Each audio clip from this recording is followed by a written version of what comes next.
Greetings to our fellow viewers at home. Welcome to our book reading segment known as Ufundo Lencwadi. This is episode 1 of our new book titled Memoirs of a 28-year-old Tamsaka Ukubambata by Zizipho Penelope Languza-Maku. If you sucked your thumb, middle and forefinger or tongue, if you had a soothing towel, blanket, pillow or stuffed animal, we need to talk. But first, you read, then we will talk. Now let's get into our first chapter titled Rule of Thumb. My father walked into the room where my shingi and I sat, and I did not greet him. At least that was according to my shingi. She told me that in her village in Zimbabwe, it was common for people inside the room to be the first to greet someone who walks into the room. In my world, whenever someone walked into a room full of people, that person was required to greet them. It was the rule of thumb and social custom in my village in South Africa. I explained to my shingi that my father was supposed to greet us because he was the one who walked into the room and found us there. In my village, a person could not walk into the room, then leave and summon a community meeting on the matter that they walked into a room and nobody greeted them. Everybody would ask, but why did you not greet? In my shingi's village in Zimbabwe, they might say, God gracious, how dare they? Do you mean that you walked in and nobody said anything? Nevertheless, my shingi continued to greet people first. Every time they walked into the room that she was in, I continued waiting to be greeted by whoever entered the room I was in. At home, we had instances where people came in and my shingi greeted them right after they knocked. Like in most houses in my village, the kitchen door was split in the middle, allowing us to close the bottom part and leave the top part open. So as soon as people knocked, my shingi would respond with a kind and audible, "Come in, molweni," which means "come in, hello." My shingi was asked numerous times why she didn't wait for the person who came in to greet her. She would always respond, "It does not matter in Zimbabwe." I secretly admired my shingi. The battle had been going on in my head for a while, and I had been asking myself questions about who came up with such rule. Who came up with the rule of thumb and social custom that one who walks in must greet? Why must I hold my breath and wait to be greeted? As much as I admired my shingi, I knew that it would be tricky for me to get away with greeting people first. I would have to explain where I saw it because that was not the social custom around my neighborhood. I did not want my answer to be that my shingi did it too, because from my experience, there was never a good answer to anything. I wanted to greet people first because I also felt it did not matter. I was younger then, and quite frankly, afraid to speak up. Additionally, I was not raised in an environment where it was okay to think independently, question things, and break social rules. There were many instances where elders told me not to do something, and I respectively asked why. The answer would be, don't question elders. Most of the time, right after being told to not question elders, I'll still ask, but why? Why should I not do a particular thing? And why should I not question the elders? It was seen as disrespectful, but I just wanted to know. Sometimes I felt like I was born into the wrong family, wrong neighborhood, wrong tribe, wrong country, and the wrong planet, because what I saw happening and what I thought should be happening were two different things most of the time. My views were and still are different, and I have come a long way to being okay with that. People all over the world are fighting to be understood in a world where, one way or another, Someone, somewhere disagrees with their choices in life. If you have children at a young age, someone thinks it is better to have children when you are older. And someone, somewhere, also disagrees with having children when you are older. They think you must have children when you are younger. I have come across countless people who are considering getting tattoos, dyeing their hair, getting their nose pierced, but cannot because they are CEOs or firstborns or priests or black Xhosa wives who would shame their husbands if they were to dare. Or the homosexual people who cannot marry the lives of their lives because their parents are upstanding members of the society who expect son-in-laws, daughter-in-laws, and biological grandchildren. Or the cliche of parents who want their children to be lawyers and doctors while the children just want to be artists. Whatever the case may be, there is still hope for them all. Whoever wants a child when they are older can still do so. Any day can be a tattoo day. They can still dye their hair and get body piercings done. Whoever wants to marry can still marry anytime they wish to whomever they wish. They can still dye their hair and get body piercings done. Whoever wants to marry can still marry anytime they wish to whomever they wish.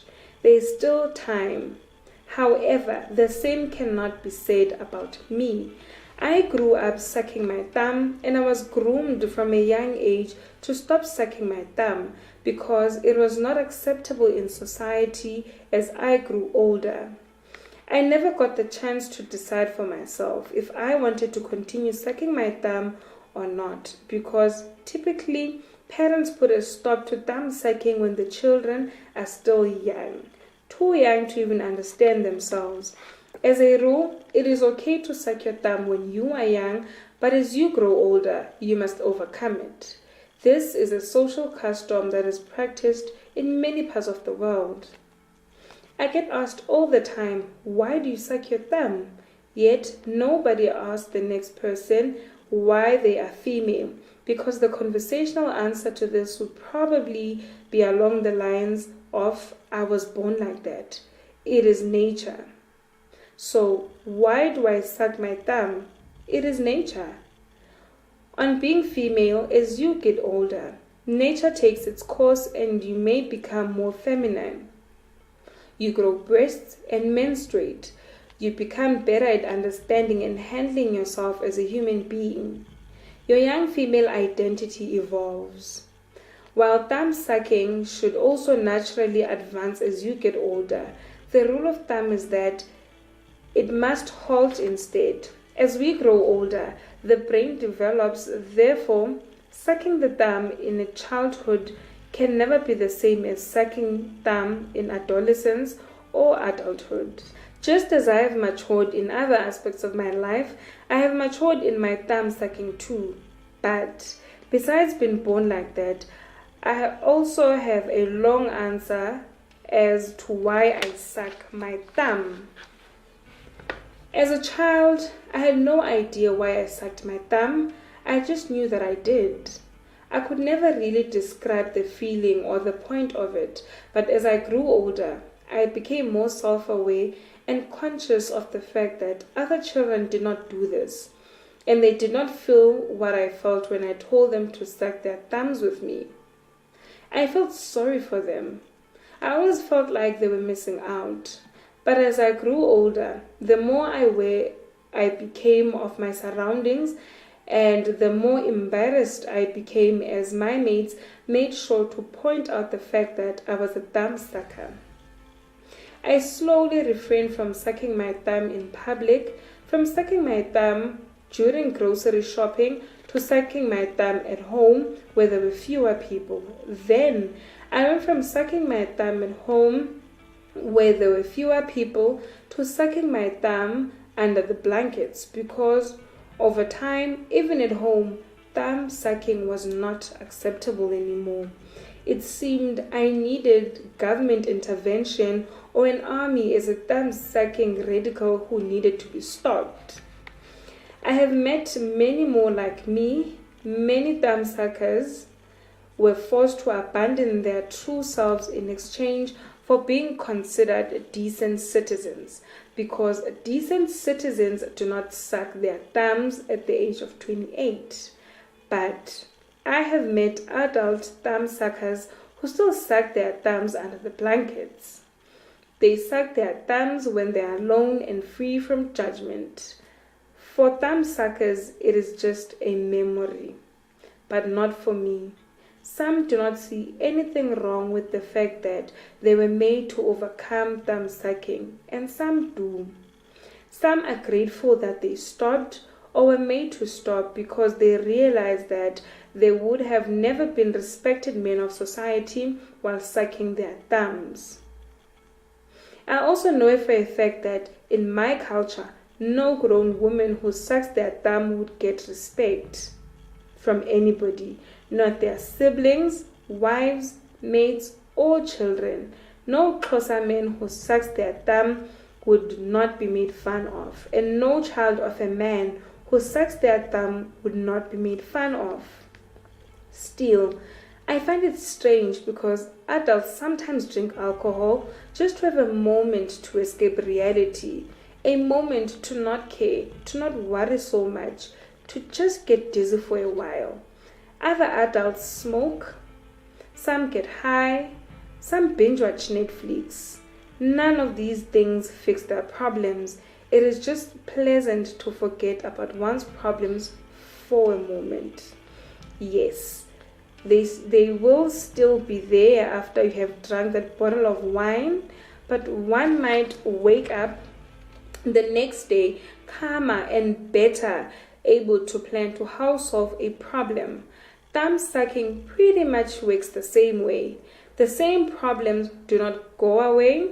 It does not solve anything, but I get to escape for a moment, and when I come back from wherever thumb sucking takes me, I am always in a much better position to think more clearly. The rule of thumb is that it is okay to do it while you're still young and to lose the habit as you get older. I think the older you get, the more you need it. Thumb sucking is the most common natural habit. However, there are others such as tongue sucking, having a soothing blanket or pillow, sucking the middle and forefingers, and so forth. I'm yet to know how many other such habits exist and what they are.